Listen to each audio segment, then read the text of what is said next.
So to get a more subtle looking autumn picture, we're going to add some extra tones of brown as well as the yellow, just to create a more subtle looking image. So let's go back up to Enhance, Adjust Colour, and Replace Colour. And this time what we'll do is we'll sample some of the darker looking leaves, like this little puppy up here. There we go. Now that's obviously a little bit too over the top, so reduce the fuzziness down, like so. You could also try reducing the sample pixels here, but it'll be almost impossible to click on the same range of green there. Let me just try that for you. Let's say we wanted to remove the darker greens. It won't let us do that because here's a warning. There you go, can't subtract any colour because only one colour is fully selected. So that won't always work in a very subtle, ranging, toned picture like this. So you're better off playing with the fuzziness. Take that down a tad to reduce the amount of leaves that are going to be changed. Now let's see what's going to happen when we get a nice brown looking leaf. Yeah, that's pretty cool. You can see a darker looking brown there. Let's play with saturation a little bit, and lightness will be quite a dramatic change here. So let's just take that down to a darker brown like so. Okay, let's click, and we're starting to darken some of the other leaves around the shot just to create a more attractive looking autumn scene. Now let's go back and get some of these lighter greens in the background there, and let's darken those.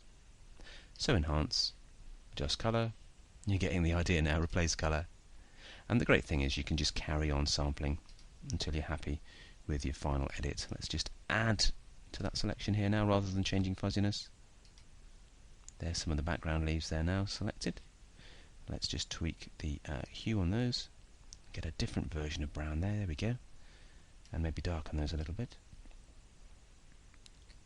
And you can build up layer upon layer of different changes until you've got a nice autumnal looking shot. If you've still got some greens here, there might still be some greens in autumn, depends on the types of trees in the background. I confess I don't know my deciduous from my evergreen, or in fact whether those two words are the same, but I'm sure somebody out there does. But what I'm going to do is try and just attack some of the other greens there with one more pass. So let's go to Adjust Colour one more time, Replace Colour, and let's go for some of these greens here. Change the hue, just add those to the mix.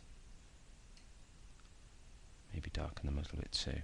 So we're slowly building up our colour change and creating our autumnal scene. Let me just zoom out. We've still got a rather cold looking lighting effect to that. So what we could do is warm that up using Photo Filter. So what I'll do is just hit Tab to get my floating windows back up again. It's always quite handy. Tab again to hide them. If you want a nice clean work area, Tab once more.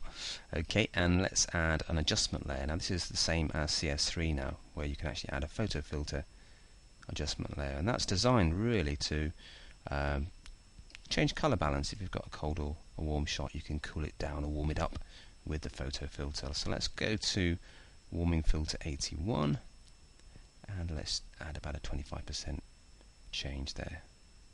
And that will just warm up the light and create a nice low autumnal sun peeking through the trees there. Keep preserve luminosity on, otherwise you get a kind of orangey looking tint in the sky. So you want to keep the whites looking white, but just warm up the colour temperature of the image as a whole. So if I click OK now, there we go. There's the Photo Filter effect. If I turn that off by tweaking it, you can see a much cooler looking background there. So that kind of warms up the leaves that we couldn't reach with the colour adjustment that we did. And there is our final autumnal scene. If I just bring the background layer to the top, we can then see the before and the after. So here's the before, very green looking and lush, and here's the after, much more autumnal.